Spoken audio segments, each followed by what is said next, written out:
Well, good morning, everyone. Scott Martin here with World Urban Parks. I'm the North American co-chair this year, and it's my pleasure to introduce today's guests that we have. We're very lucky to have these individuals with us presenting on the challenges of urban parks, and then as the real world says, when they start getting real. And so this is going to be a really fun, illuminating discussion from two pros that I count as friends, and I'm sure many of you do as well. So two just great folks.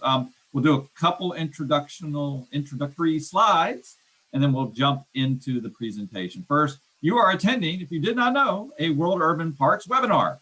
We are a young organization. We would love to have you be a part of us. I think the best term that Scott and I would probably agree with is we're not so much an organization as we are the Rebel Alliance or a collaboration of folks from around the globe who enjoy engaging with one another and quite frankly, confronting a lot of the same challenges that we all do. We're led by our esteemed colleague, Jane Miller, who's the chair, Gil Penaloso, who I know many of y'all know personally, as the ambassador, with support delivered by Neil McCarthy and then Ben Jonah across the globe.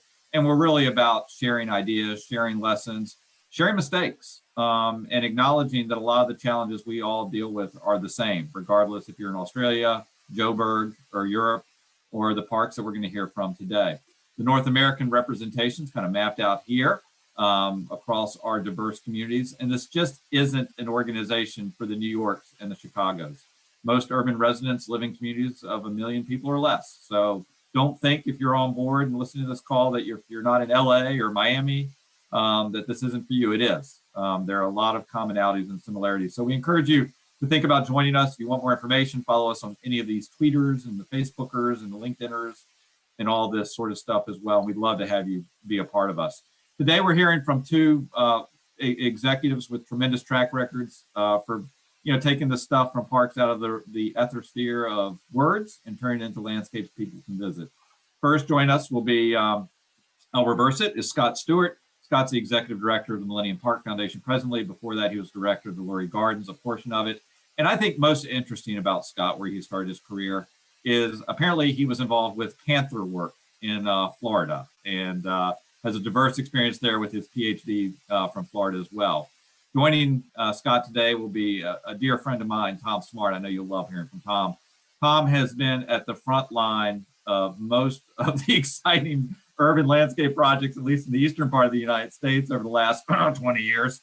From the Greenway up in Boston to, of course, the High Line in New York, the Parklands of Floyds Fork here in Louisville, Kentucky, where I reside, and now the Jenkins Arboretum, a wonderful legacy community in the Philadelphia region, which, of course, is a hotspot in our region, at least, for landscape design and horticulture.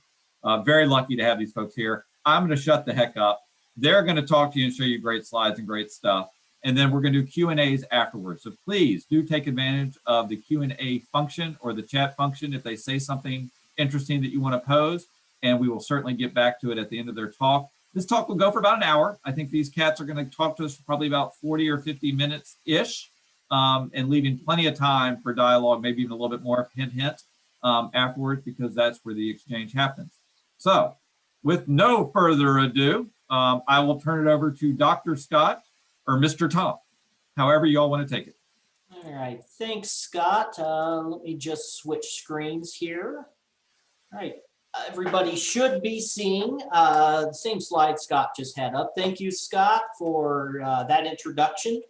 And yes, so Tom and I are going to talk today a bit, have a little bit of actual dialogue back and forth, a little bit less of a traditional, here's a slide, and a little bit more of a casual conversation. Both Tom and I, we've known each other for several years. We're both very sort of hands-on, no nonsense, very practical and practicing public space, public land managers. And this is the direction we're going to be approaching the topics today from, is the very practical standpoint. This is how it is, has been done in the field. Here are some examples of that. And what we can learn as practicing practical managers. First, I did want to introduce myself, and then I'll turn it over to Tom briefly. As Scott Martin had mentioned, I have a very non-traditional trajectory for where I am at today. I did come out of an academic background. By academic training, I'm a horticulturalist and an ecologist, a rare plant conservation specialist. Worked quite a bit with U.S. Fish and Wildlife Service over the years, particularly in South Florida. One of my passions, both professionally and personally, have always been orchids, native orchids. Have done quite a bit of work with orchids throughout the United States from a conservation perspective. Over the years, I've had experience as a faculty member, as a professor in the private sector in plant biotechnology. And I found my real true love and my true calling when I found myself in the world of public space. First working for some park districts in and around Chicago, and now working for Millennium Park Foundation.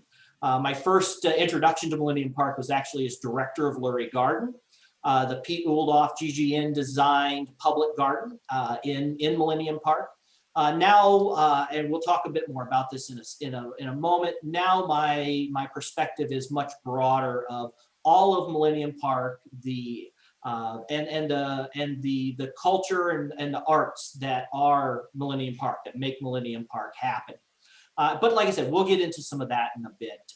Tom, I wanted to pitch it over to you.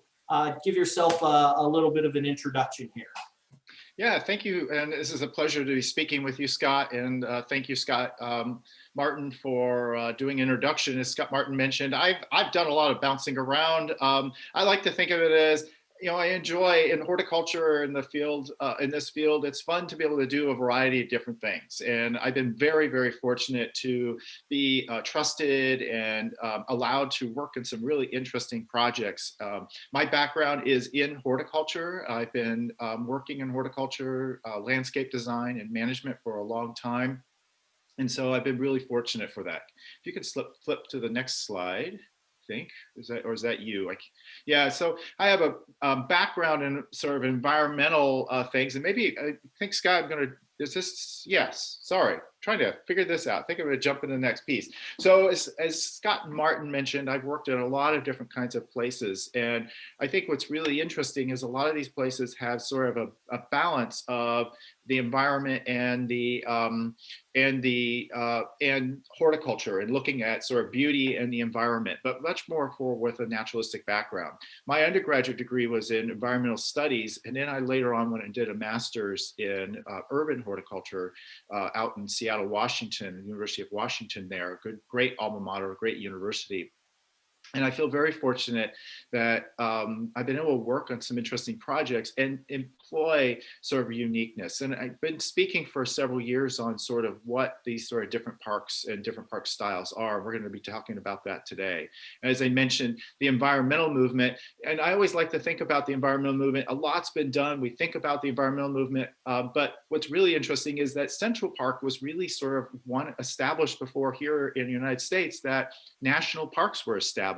So, urban parks have been a part of the fabric here in the United States, a lot in North America, and a lot, if we look around the world, parks have been a very important part of getting people to appreciate and understand natural areas. And that topic will come up throughout our talk here. Go ahead, Scott. I think one of the issues that has been really close to me in thinking about a lot of this work is our urban centers are growing. The UN and other research institutions have shown that within the world, we're seeing a greater and greater percentage of urban environments changing over the next several decades and almost century. And so, our urban centers are taking more and more pressure of populations in them. And how do we make those better? And I think that even gives us more importance. Not only do we need the other social infrastructures such as good transportation and livable living systems, but I think what's really important is how do we have those green spaces?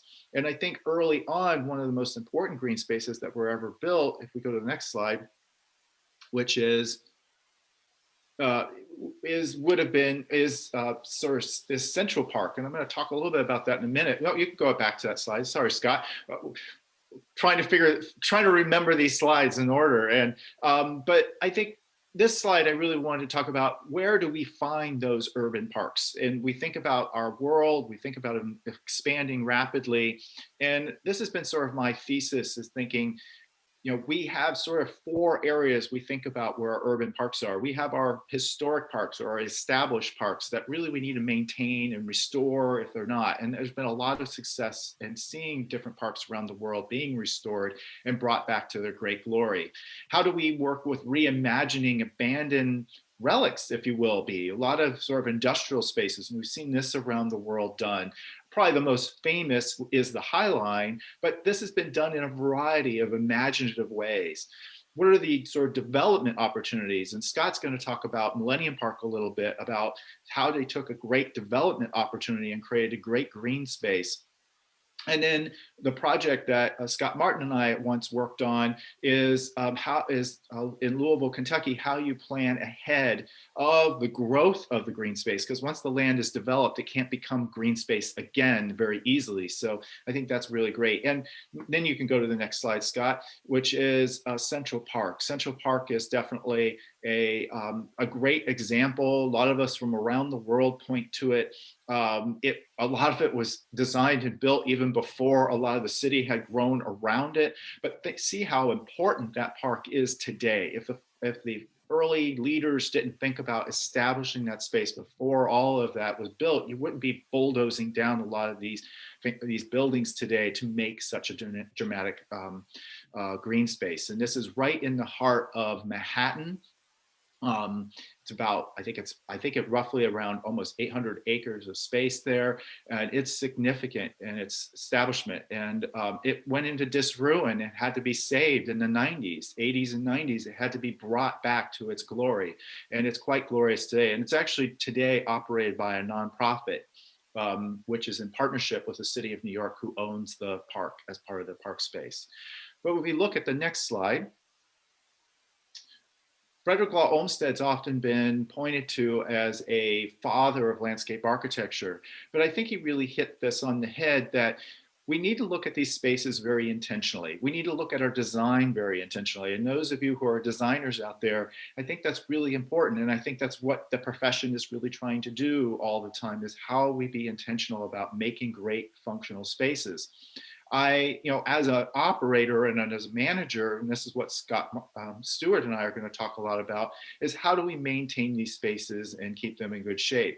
The High Line is a newer space. This is, again, that example of taking a relic and turning it into something. And they take this great space. It's owned by the city of New York, run by a nonprofit, but it sees almost 7 to almost 8 million visitors typically a year. This year, not a typical year, but it's seeing a high volume of people who love the imagination of the space, people who love the idea of it. If you go to the next slide, it's an old abandoned train line. It was bringing goods into the city of Manhattan, abandoned, and then it was turned into something, this lush green space above the city, which is really an interesting space. And then if you go to the next slide, here's this lush garden up there, an autumn shot of it, which is really fun and interesting, I think, to be able to walk in uninterrupted without having crossed streets. And then I think my good friend Scott's going to talk about his project in Millennium Park.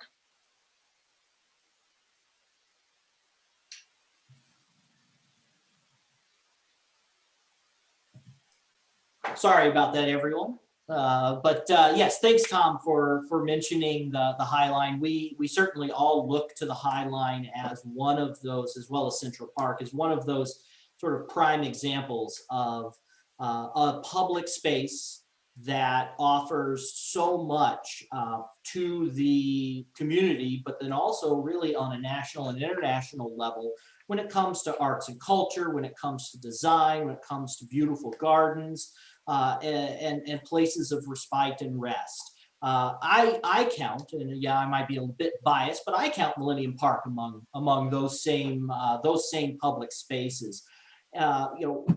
We're here at Millennium Park. We are all about development and redevelopment of spaces.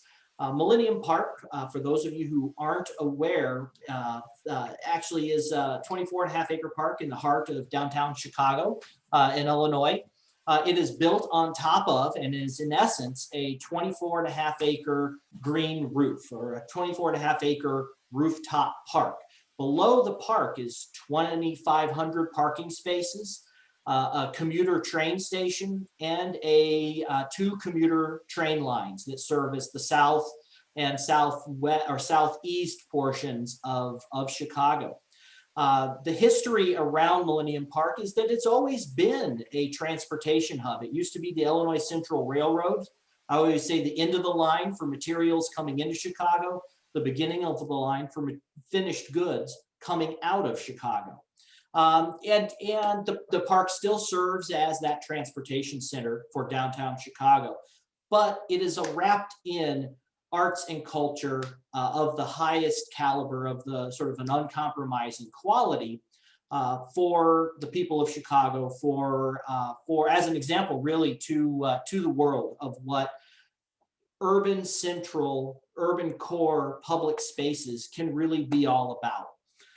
Want to throw just some quick statistics at you just to give you an idea of the scope of Millennium Park. We're going to come back and I'm going to touch on why some of these statistics are so important for Chicago and for Millennium Park, as it plays a really significant role in the character of Chicago, the character of downtown Chicago, and the character of a lot of the economic forces that have occurred since the park was completed in 2004. So the park was completed at a cost of like $490 million. Interestingly, I did, and that's 2004 era dollars. Interestingly, I worked with a local construction and estimating firm not long ago to answer the question, what if we built Millennium Park today? We resurrected all of the old documents and bids and such. Today, to build a space like Millennium Park would be a $1.2 billion project. In 2004, about 45% of the funds to build the park were raised solely from private donors by the Millennium Park Foundation. I should point out the foundation is a completely separate entity from the city of Chicago, who owns the land. We have no mayoral or city appointees as part of our board of directors. We are a completely private 501c3 nonprofit organization that's sole mission is the enhancement and the curation of Millennium Park in partnership with the city of Chicago. The city funded most of the other portion of the project. In essence, the city funded everything that wasn't sexy. All the below ground stuff, the parking structure and the train station. Millennium Park Foundation and its donors, we funded everything above ground. Everything that you know as Millennium Park today: Cloudgate, the Bean, Crown Fountain, Frank Gehry's Pritzker Pavilion. As I said earlier, 24.5 acres. Everything we do in Millennium Park is free and open to the public. It's about 150 programs, concerts, festivals every year, about an $8 to $10 million budget before the foundation contributes. And our annual visitorship is around 20 million. And when Tom, you mentioned Highline's visitorship, I always have to chuckle a little because there's a group of us who always kind of give each other a bit of a hard time about visitors, and who's got more, who's got better visitors and so forth. Well, Millennium Park has 20 million annual visitors a year. And I will admit to the fact that this number surprised us when we first realized this. We never counted people in coming and going from our park until 2017. And when we started to track that number, we were blown away and actually did an entire analysis study of were we counting people correctly, because we had a hard time believing that 20 million number. But yes, we see 20 million visitors every year to Millennium Park. And we'll talk more in a bit about the importance of that, particularly from an economic standpoint. And Tom, I believe that you wanted to talk a bit more about Parklands down in Louisville. Yeah, this is sort of the fourth sort of style, if you will, but the idea of building the parks ahead. And I just want to point, we're going to talk a little bit more about these things, how important it is to collect numbers and data, and how, we're not going to answer all of this in 45, 50 minutes, but in our discussion, but there's a lot of stuff to unpack here as we look at it. And something like any of our parks, and even the success of the Parklands of Floyds Fork, has always been founded that people come. I mean, you build these spaces, people typically come, and they're excited about these kinds of spaces. The Parklands in Floyds Fork next slide, sits just on the outer rim of the city of Louisville. And the founder of it, Dan Jones, was sort of in awe and really inspired by the parks that were closer. They were Olmsted era parks that were designed as part of it. And he wanted to build a park system that was on the outside of it that was all connected. And you think about our urban environments, how often we build these smart, sort of smaller parks, often island parks, but we don't get a chance to build a park system that's all connected like they did half a century ago or so. So I think it's really fascinating. This is almost a 4,000 acre park system. You can go ahead to the next slide. It's all connected by this sort of walk bike trail that is the full sort of backbone of this entire space. It goes through wooded areas like this. It goes along a nice a stream called Floyds Fork Creek that you can kayak in and canoe in or wade into and fish. And then there's a lot of other activities along this area. Next slide. And a lot of it was sort of abandoned or farmlands or unused lands that were out there. They were all purchased. This was a nonprofit that went in and purchased all the land. So none of it was taken over. There was a partnership with the city of Louisville, but a lot of it was the nonprofit organization that really stepped in, worked with another nonprofit organization to step in to be able to buy land and sort of stitch it all together and work with great designers who stitched together a great transportation system and wayfinding and unique experiences in there. I always love how you can reinvent spaces. And I love this silo. They actually took the top off, put a staircase in it, and made it a lookout tower. And it's like, it's really fun that they can do those kinds of things. And also, how do you make, my job was always how to make the gardens more stronger. And yeah, it's great to make pretty gardens and feel good gardens, but I also grew things, especially at this farm site, I grew things that would try to connect to people. And here you can see in the lower right corner, not a big picture of it, but that's cotton. And, we couldn't grow like vegetables because the animals or raccoons would come and take it all, but I could grow I call economic kind of crops or plants in an ornamental way that could connect people to what a farm was about, right? What built this country in some ways is a lot of this kind of agriculture. So I think that was really important. And I think, is that the end of my slides there, Scott? Thank you very much for confirming. Yes. So, yeah. Yeah, I think we're now ready to go back into our next topic, which is we're going to hit on some points. I'm going to let Scott talk a little bit about what we're going to get into. Yeah, thanks, Tom. Yeah, so what you just saw very quickly was sort of that good example of, as Tom was talking about, those four sort of major categories or groups of parks that we here in the US particularly see. And what we want to dive into now are three topics that we see are very practical and important topics when it comes to managing modern urban public space and parks. That being great planting, or that being economics, tourism, the impact that our parks can have in those sectors, horticulture and ecology, the impact of what great planting design can do, and what is the impact and what can we as public space managers do to really program our spaces and to connect and engage with the public that use our spaces. I want to, again, throw some statistics at you to talk about economic impact. I can never get away from statistics. I was born and raised in the academic world, so I love numbers, figures, and facts. So I do apologize if this seems like a little bit of overkill, but I think it's really important to understand the economic power that we as public space, public park managers have.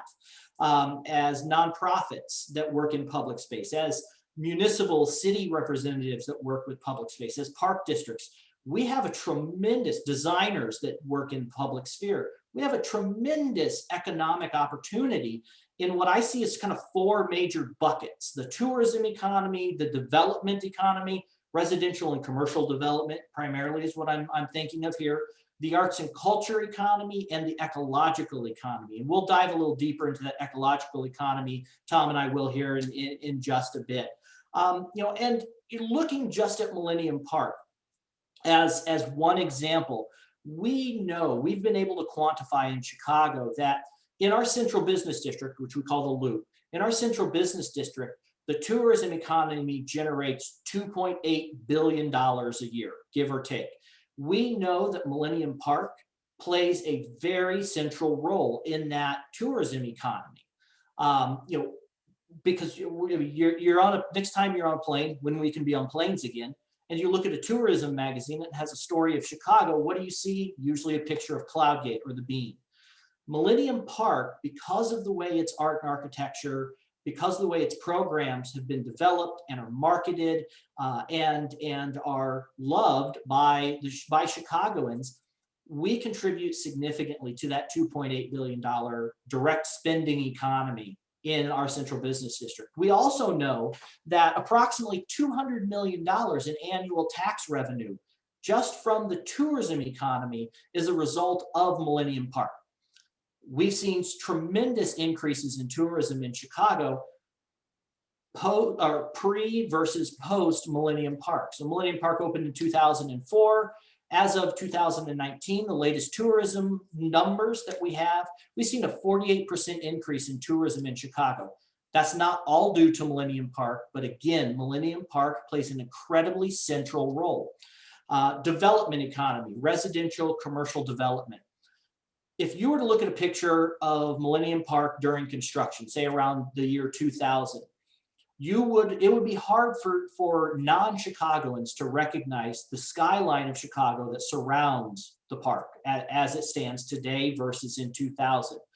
And that's partly because of the massive residential and commercial construction boom that occurred as Millennium Park was beginning to come online in 2004. We've seen to date over $10 billion of commercial and residential development or redevelopment, actually commercial building owners taking office space offline and reconverting that office space to residential space. Our urban parks play a tremendous role in this, driving this development economy. Arts and culture economy, we have about a $2.5 billion arts and culture economy in our central business district. Millennium Park obviously plays a significant role there. Ecological economy, Millennium Park has tremendous ecological and environmental assets. We have a mature tree canopy. We are situated near Lake Michigan along the Mississippi Flyway, a primary bird migratory pathway, and we provide a tremendous amount of urban habitat, all of which play a significant role in Chicago's ecological economy.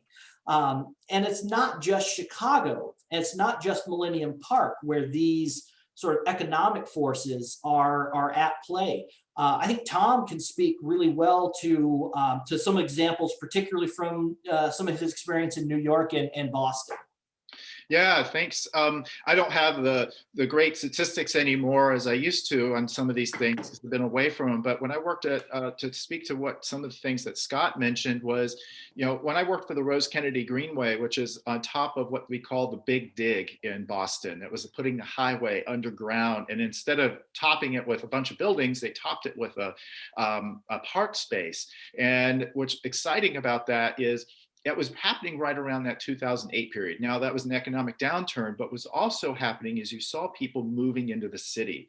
And when they were building the park, they didn't think anybody would ever visit the city or visit the park because it was downtown. Nobody was living around there. But during that time, all the buildings, even some of the old wharf buildings, were all being converted into these very expensive residential places. And so it was really interesting to see how residences and people were moving in the area and making communities around these parks. Now, I know that's a sort of a feel-good thing, but it was changing and businesses were moving in. Along the High Line, you saw that too. There was a lot of old established restaurants, but then there were all these new residences going up. and you were seeing new businesses come in, and even in just in the overall area. I mean, New York is sort of an animal of its own in the sense that there's always growth and things happening there, and it's the big international city everybody wants to go to. But it's interesting to see how these things are happening in our cities and how development is happening. Now, a park space can be the prompt of development, and some would argue that the High Line did that, or even the Rose Kennedy Greenway did that. People want to advertise that they're on these spaces because people are coming to do an activity and then can go off into these spaces. And we hope that this will all return once the pandemic subsides more. But people are still coming out to these kinds of spaces. And, you know, I think there's a lot of great examples that are out there and how you manage those relationships. Somebody had, and I'm just going to get to this real quick. Somebody had a question about how do we count these kind of people? I'm now working at a small botanic garden. So I'm not talking, that's not part of my sort of background I'm talking about here today. But one of the things is they had never counted people. They were saying, oh, we only have a few thousand people who are visiting us a year. And I said, all right, we're going to immediately just do something as simple. We have a parking lot. People have to drive to us. So I said, we're going to do something as simple as once an hour, we're going to go out and count the number of cars that are in the parking lot. And there's statistics online, figures online that you can say, you can average how many people would be in that car. And you can multiply that by sort of the number of people you see in cars in the parking lot you see that day. There are other ways where you can go in at very specific times throughout the day. Maybe it's 4 times a day, or maybe it's 6 times a day. You go out and you do a count of people you see in specific areas, and you create these things. So there are models online, or you can call a lot of your colleague parks and find out about those. But knowing how many people come visit you is so important, not only for the operators, so we know how to plan our operations and, you know, how often we need to pick up the trash or how we need to prepare for a certain availability, but it's also really good information for the designers who worked in these spaces, so they understand how many people are moving through on a sidewalk and how many people need to go on a lawn space. So those are really important pieces of it. And you're absolutely right, Tom. You know, when we at Millennium Park found that 20 million number to be, you know, reasonably accurate, that changed our complete outlook from an operational perspective. That changed everything about how we did everything from trash pickup to cleaning, all the way to how we oriented and how we managed our restroom facilities, how we even did general park landscaping. You know, and then yes, it's now that we've had that number for a few years, we're looking at it from a design perspective, from a safety and security perspective. We're looking at it from it's so critical to know, not only from an economic perspective, you know how many people are coming, you can tie that back to economic indicators, but then also just simply from an operational perspective. In Millennium Park, we took a little bit different perspective, or took a different route in counting people. We actually used some mobile device sensing technology, very similar to what they use in airports, very similar to what they use in a lot of like large open air venues, those sorts of things, to really begin getting a handle on what our visitation is. And then we tie that back and sort of ground truth that with on the ground, person to person, basically spot interviews or spot statistics, where, you know, 3-4 times a year we have people in the park that are asking questions about, you know, why'd you come, where are you from, so on and so forth. And that's how we know, for example, we have, you know, roughly about 60% of our visitors are Chicagoans or from the greater Chicago area, the balance being tourists from abroad. So yeah. Tom, I think we wanted to shift gears into the next topic a bit, horticulture and ecology. So I will warn you, Tom and I could talk for about 4 days straight without any interruption on horticulture and ecology, and we have purposely tried to keep this to a respectable time for everyone. But as I mentioned before, I just want to point out the importance of great planting design, great planting management, maintenance in our public spaces. I think there's a real transition beginning to occur in public park and in public park design, where we're not looking at the landscape so much as utilitarian. There's a row of shrubs here to keep people separated from that side versus this side of a walkway and such. We're beginning to look, and I think this is a long time coming here in the United States, we're really beginning to look at our landscapes in public parks as really as pieces of art, public art displays in and of themselves, public art exhibitions in and of themselves, as well as public gardens. So not just public gardens like you see a picture here of Lurie Garden in a defined space, but public gardens that are seamlessly integrated throughout our entire public space, where the entire public space begins to feel like this artful, ecologically vibrant, and sort of public garden type of space. A lot of this has to do with the impact of Lurie Garden in the High Line and Pete Uldorf's work in perennial planting design throughout really the world. And it's this, I guess, equate it to this idea of sort of the art of the wild landscape. That's very attractive to people right now. That's something that people are very much drawn to because it emphasizes artistic expression of that landscape as well as ecological. So you get all of the pollinators, you get all of the beneficial insects, all of the birds, all of the other associated wildlife, which is so critical in our urban centers. So many people, I can't tell you how many people I've encountered in Chicago that come to visit Lurie Garden and are shocked to find honeybees. Not even a native species, honeybees, and they've never seen one that up close and personal. So there's this wonderful opportunity for connecting people in an urban environment with nature through these rethinking of our public landscapes in this way. So these public landscapes, they can be fun, they can be artful, they can be engaging, but I think as a manager, the question becomes, how do you handle this? How do you manage this? Because it's not the traditional, here in the States, I often refer to it as mow and blow sort of operation where you mow the grass, you have a gas-powered blower, you blow the sidewalk free of debris, and you're done. It's not that type of maintenance. It's much more intense, requires trained professional horticulturalists, requires a different type of landscape architect or a different type of landscape designer with some different skill sets, requires a different management approach. And Tom, I know you have a tremendous amount of experience with this. I mean, like I said, you and I could talk about landscape maintenance all day long, but you particularly with the High Line and Floyds were really involved in sort of perfecting that maintenance strategy. And I think there's some good examples there for us. No, thank you, Scott, for that lead in. Yeah, it was funny. The High Line, I was working with a micro landscape, right? It was big space, but still very micro. And I always said it was a little bit like, container gardening because you were on a roof and you were on this long sort of narrow stretch. But at the Parklands, I was working with 4,000 acres of space and dealing with conservation and work and restoration work of lands, but also trying to deal with gardens in those spaces. And I think what's really interesting, you brought up you see bees at Millennium Park, and it's true, if you build it, they come, not just the people. Wildness comes, right? The insects come, one time I had a staff person on the High Line say, oh my gosh, I have these horrible worms eating the leaves on this one shrub. And I said, I'll be there in 20 minutes or 30 minutes, however fast I can get there. And then about midway through that time, she called me back, says, don't worry about it.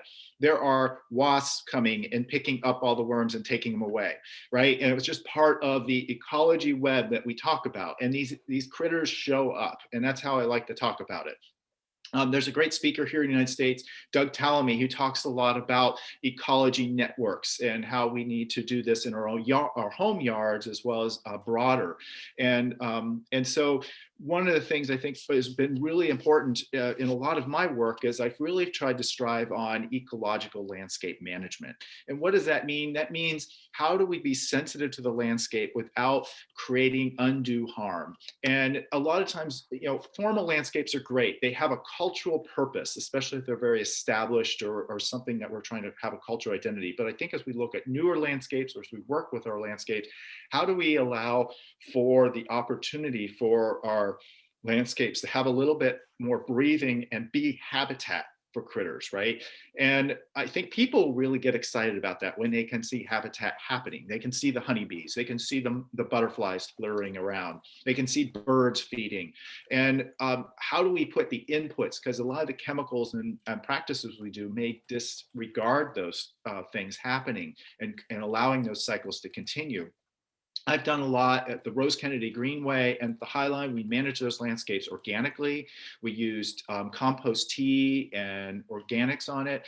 This was a lot of the work that I learned from T. Fleischer, who worked at Battery Park City in lower tip of Manhattan, who now has his own consulting firm, who really taught how we can manage these practices and manage the health of plants and the soil. And that's really important because a lot of times we're dealing with what I would call impacted or damaged soil. If it's constructed soil, like in many of these urban parks, they have to be constructed and brought in. How do you make sure you keep the organics alive, the living bacteria and fungi that live, the positive, the good fungi that live in the soil that we want? And so I think that's so important. Did this in the Greenway. We had larger patches of lawn. We made sure those lawns were healthy. And a lot of times, for those, not to get gross about it, but we're used to having dogs in our lawns and parks, and they create these little brown spots, right, from where they urinate, and it's a high nitrogen burning. But when we started doing the organic practice, we didn't see that burning happening. The organics was immediately evening out that acidity, and so we weren't seeing that burning happening. So little things like that. It takes a change. It takes a change of paradigm and staff management, how you get into these practices. It takes a change. It's a conversion process. And I'm not saying every landscape needs to be organic. At the Parklands of Floyds Fork, there was just no way we could get away with some of the uses of herbicides that we use. We needed that tool, but we used it responsibly. We used it like a surgical knife or weapon in our arsenal, and made sure we were very poignant and precise about it, and made sure we were doing the work that we needed to do with that tool, and then used other tools to be less harmful in the other areas. And I think that's so important as we look at it. How do you be smart with this stuff? How do you work with your formal care as well as your, and a lot of these new wild landscapes give a little forgiveness, right? We don't have to worry about it all. A lot of times we try to leave the stems up over the winter here, especially in Chicago.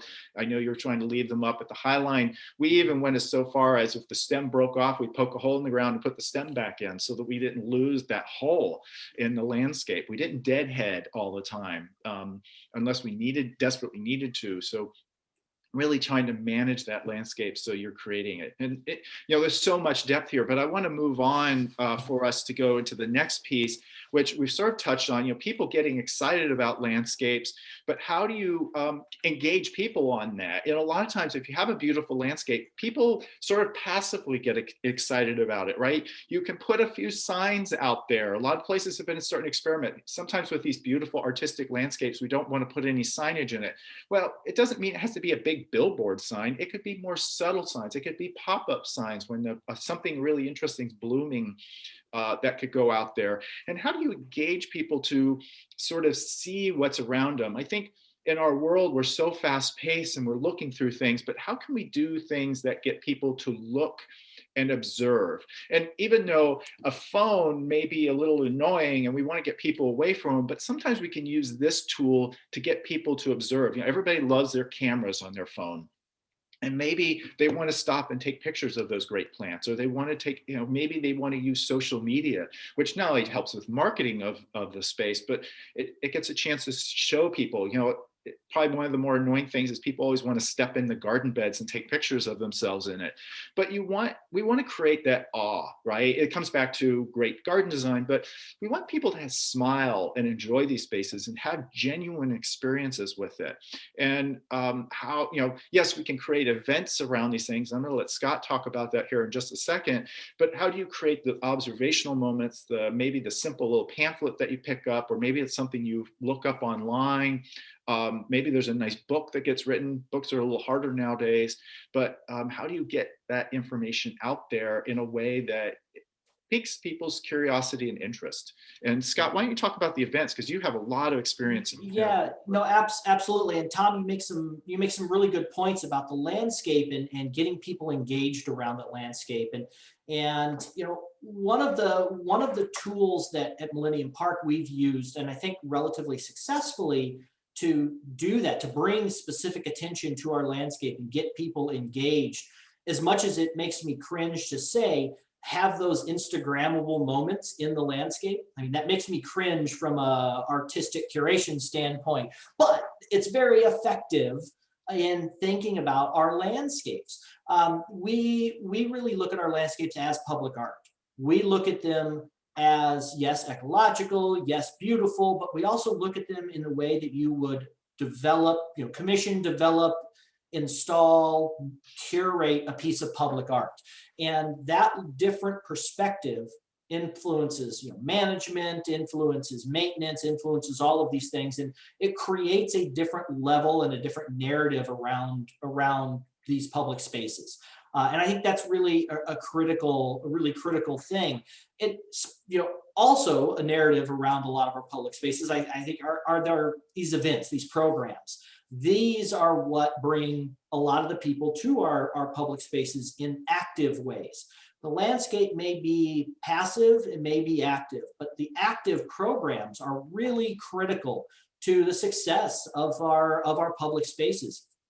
You know, we pride ourselves at Millennium Park on sort of being Chicago's park, the park for all of Chicago.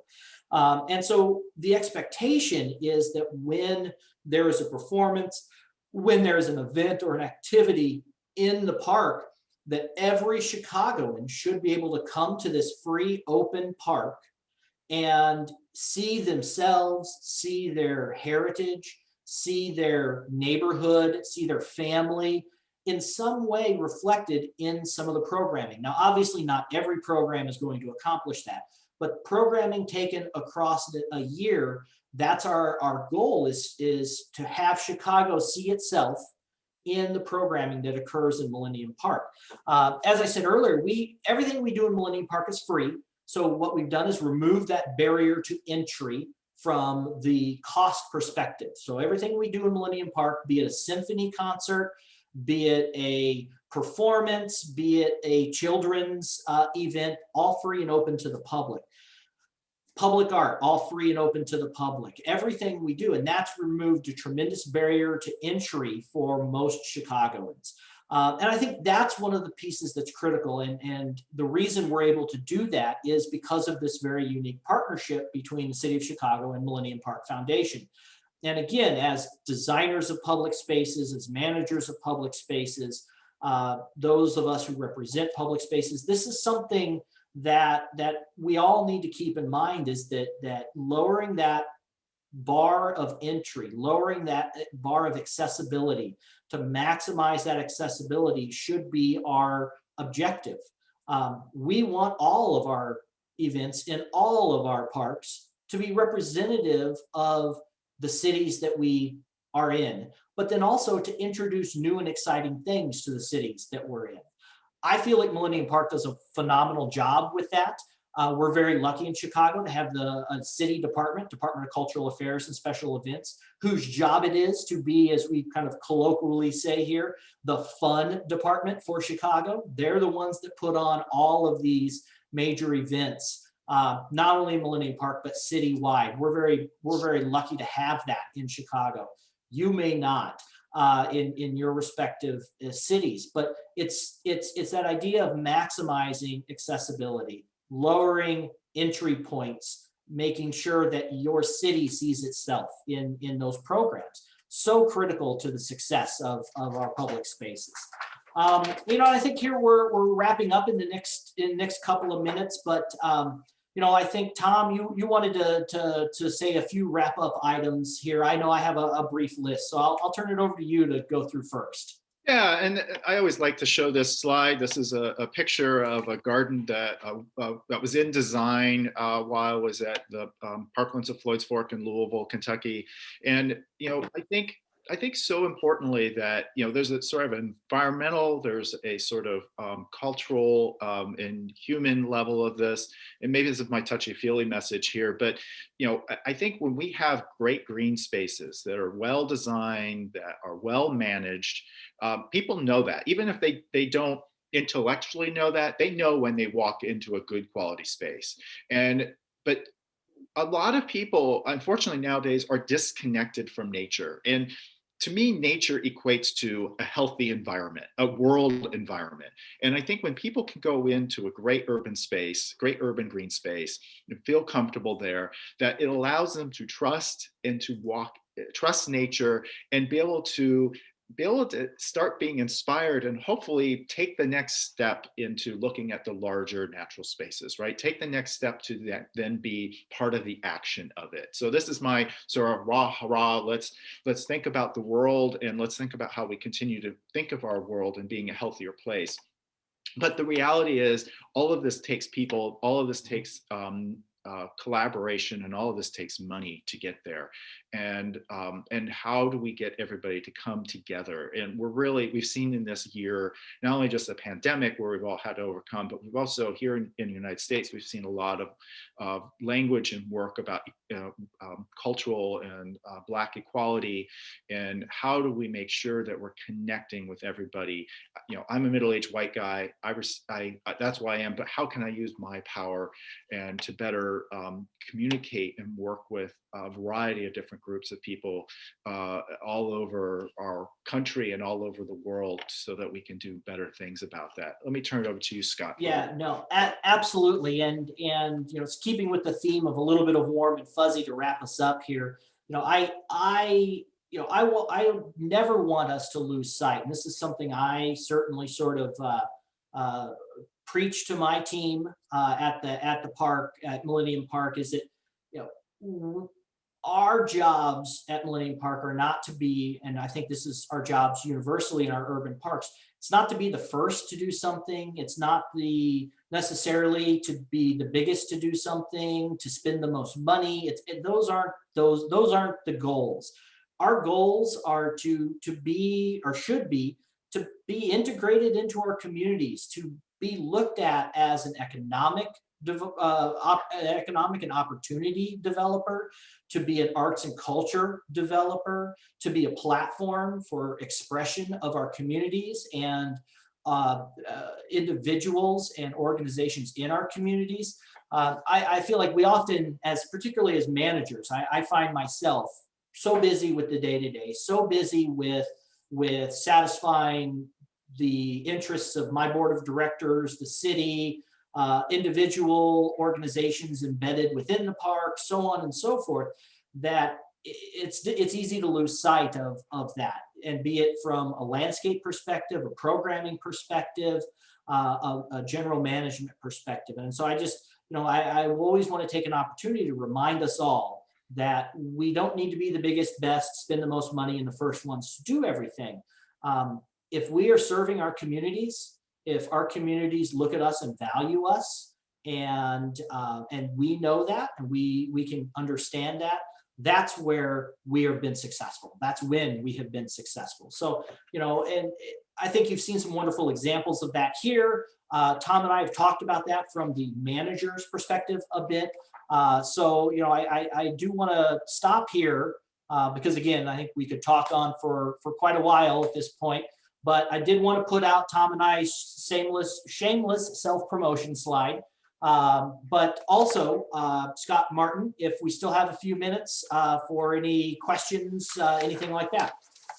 Yeah, this has been awesome. I think we could probably go another couple hours. So let me try to distill, if I can, the questions into one. The design is great. Without maintenance, it fails. Could both of you, and I know Tom and I have spoken a lot about this, Scott, I have with you as well. How do you put together the teams? How do you recruit the teams? How do you supply the teams with the resources necessary to maintain these world-class landscapes and ensure that they deliver what you all just said? Yeah, I mean, I can make some quick comments. That's certainly absolutely true. The best design on a piece of paper is nothing if you don't have the maintenance and management team at hand. And I think from the beginning, it's a clear understanding of park leadership, of boards, of whomever is making those decisions, the city itself. What is going to be the maintenance and management requirements from, based on the designer, based on, or the design from the designer, based on similar landscapes in public spaces around the world. Visit, talk to their horticulturalists, talk to their management staff, understand really what's going to be involved. I also think that no design should ever be implemented. I know I'm being a bit idealistic. No design of a public space landscape should be implemented without a horticulturalist already on staff. Hire your horticulturalist first, and then have them sit at the table with the designer and the design team. Absolutely critical. I'm being a bit idealistic. That doesn't often happen that way. We are able to do that in Chicago at Millennium Park because of the public-private partnership that we have.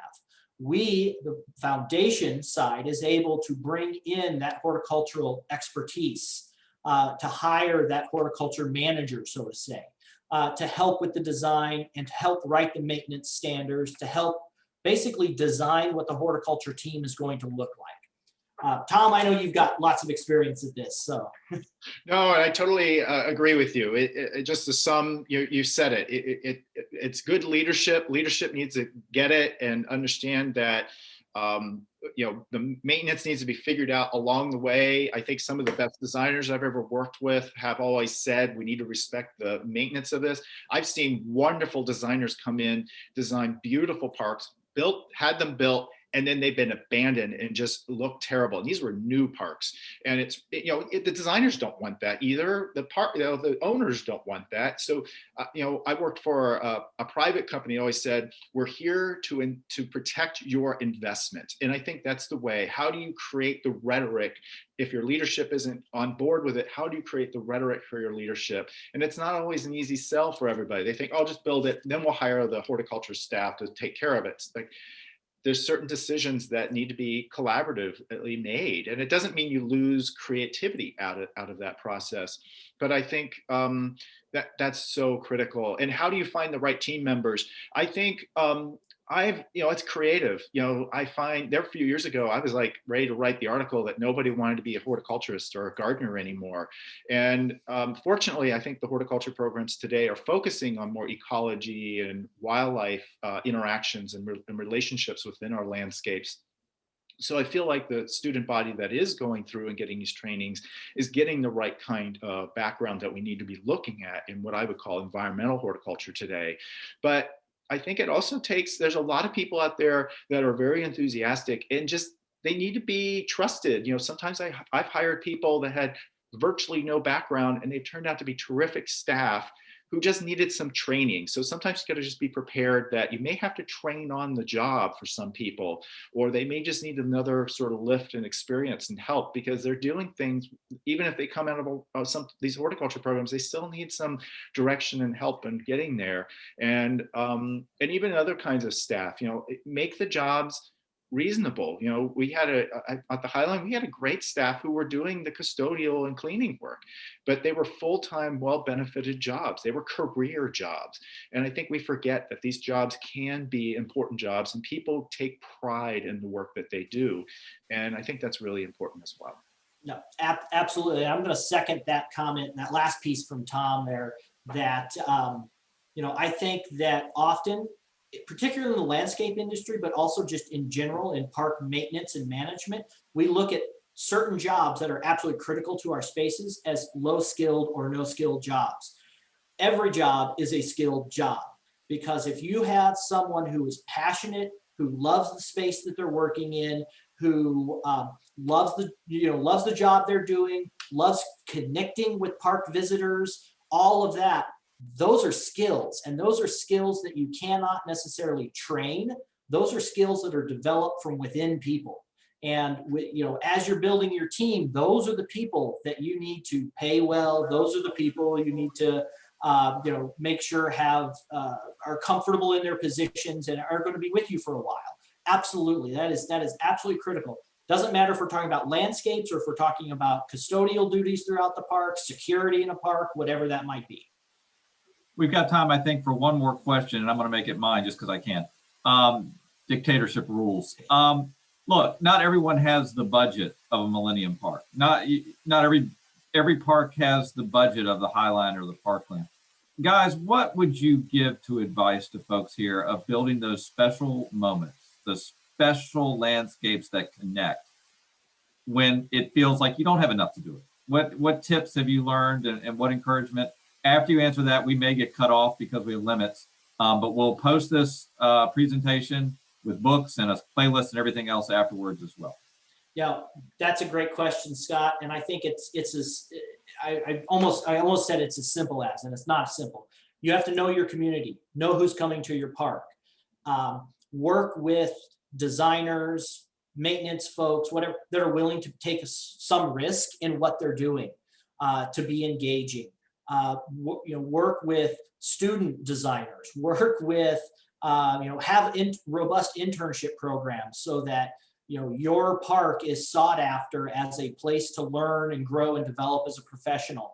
I think it's really like that idea of knowing your community to being able to then have landscapes and programs and genuine experiences that are unique and special. And none of that requires massive budgets. Requires a lot of legwork, but we're in the parks world, we're accustomed to legwork, but it doesn't require a massive budget. Tom? Yeah, I was going to say partnerships, how it's about reaching out and building a network around your nonprofit, right? Or your park, even if you're a government sort of group. It's building network and partnerships with different people, and how to build those it's reaching out, just finding out what other people are interested in. And I think the other most important thing is I'm in a small botanic garden right now. We're free of admission, so we sort of are a little bit on a park model and people come and go as they please. But I always say it's not about quantity, it's about quality. So I think that's the most important part of it as well. How do you focus on that quality experience and take it from there? So, I know I see a lot of questions here. I'm sorry we couldn't answer them all. Glad to try to respond to things that people want to reach out. Thank you so much for this time and this opportunity to come and speak to you all. Yeah, I agree. Thank you all very much. And Scott, I really love that you used building the city of spectacle, because that is a truly Chicago face right there. I love it. Well, these cats gave us some books list, and because I'm a dork, you get a playlist as well. And we'll share these with folks afterwards as well. Thank you, Tom, Scott. I know this has been great talk. Thank you, everyone who tuned in. We appreciate you. We appreciate you caring about our profession. We appreciate you caring about the people and plants that never really say thank you enough to you out there. But please know that you're doing important work, and it could not be any more meaningful in 2020 than ever before. You're making a meaningful difference. So thank everyone for tuning in. We will be doing webinars in 2021. So stay tuned to World Urban Parks. We'll make sure we get that information out to you as we pull together once a month panelists from around the globe, trying to figure out how in the blue hell we figure out this work that looks really easy from the outside, but as we all know, tricky on the inside. Thank you all so much. Thank you, Tom and Scott, and thank you, Eppley Institute. We'll see you all next time. Great. Excellent. Thanks, everyone. Thank you.